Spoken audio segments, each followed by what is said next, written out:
Hej. Vi har om pengepolitik.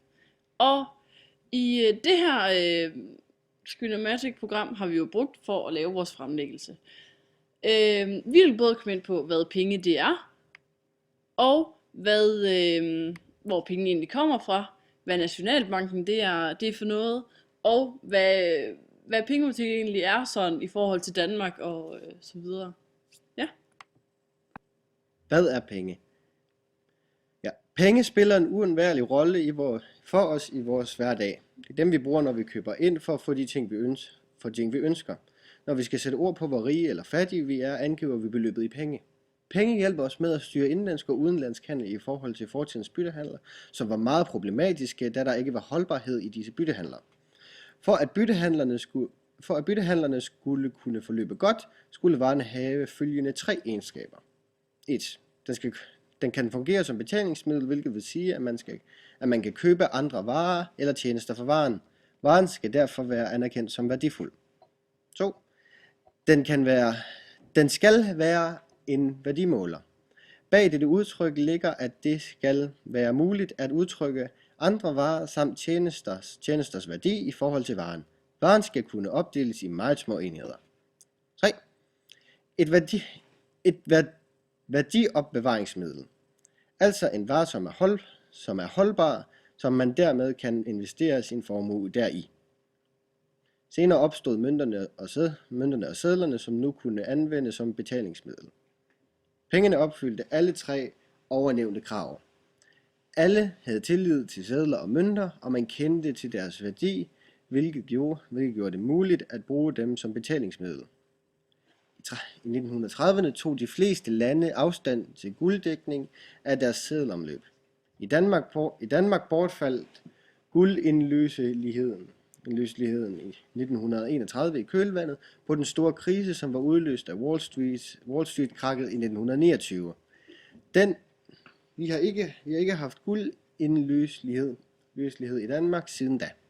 Hvad er guldløselighed? Pengeindløselighed. Hvad er det? Prøv lige vent.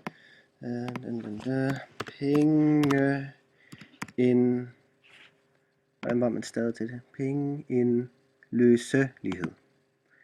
Med D. Indløselighed. Enter. Søgningen gav ingen resultater. Ja, det snakker vi så bare om en anden gang.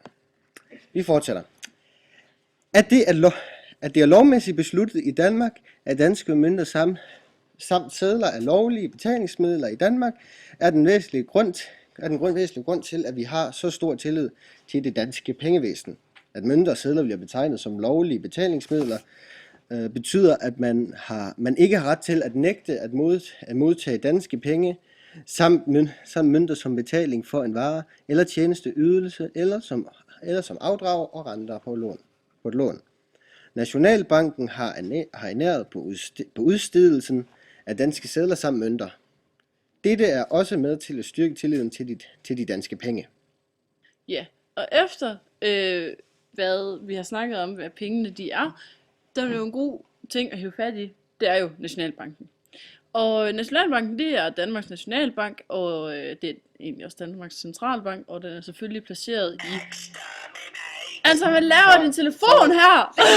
Nå, okay. Nå, Gud, hende har jeg ikke snakket med i lang tid. Ja. Anton, lad være! Sorry, fortsæt. Nationalbanken blev oprettet i 1818, og er en selvejende og uafhængig institution, som er etableret ved lov. Nationalbankens primære opgave er at opretholde et stabilt pengevæsen og at lette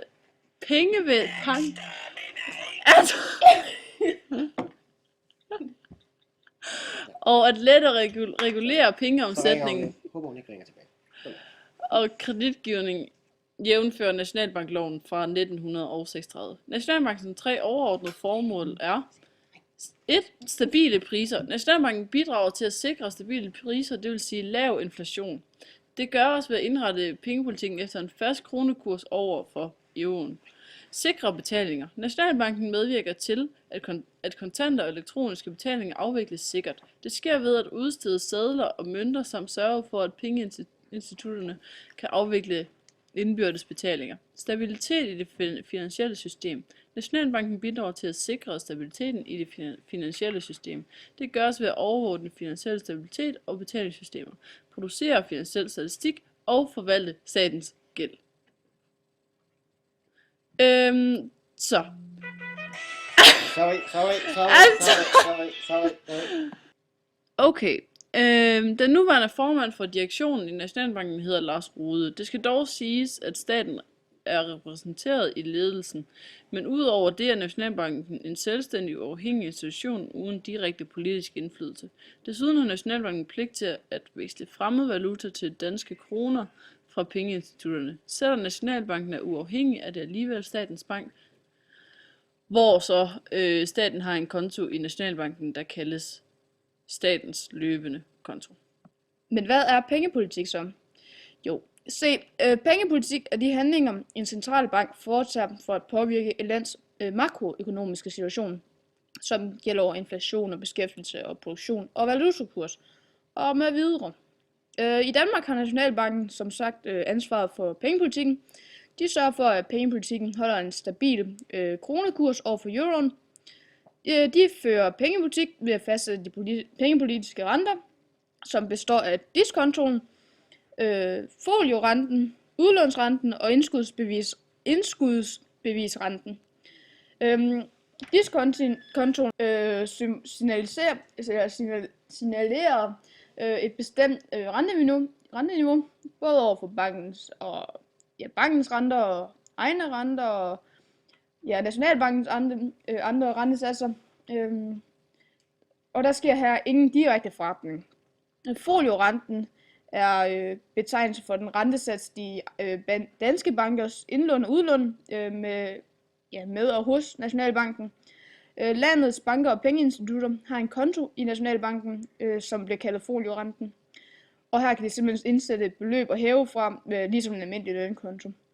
Denne konto må dog aldrig nogensinde være i minus på dagens afslutning. Ja. Renten er vigtig, når beslutninger i husholdninger og i virksomheder om hvorvidt der skal lånes penge til bestemte formål tages. Det skyldes, at renten styrer lysten til at låne penge, til at investere og bruge. Efterspørgselen ændres altså i forhold til renteændringer. Herhjemme vil en rentestigning f.eks. gøre det mere attraktivt at låne penge i udlandet, fordi renten er lavere. Disse lån vil så øge indstrømningen af valuta, og vil på den måde påvirke valutakurserne. Der er altså mange faktorer, der er i spil, hvis en enkelt rente enten stiger eller falder.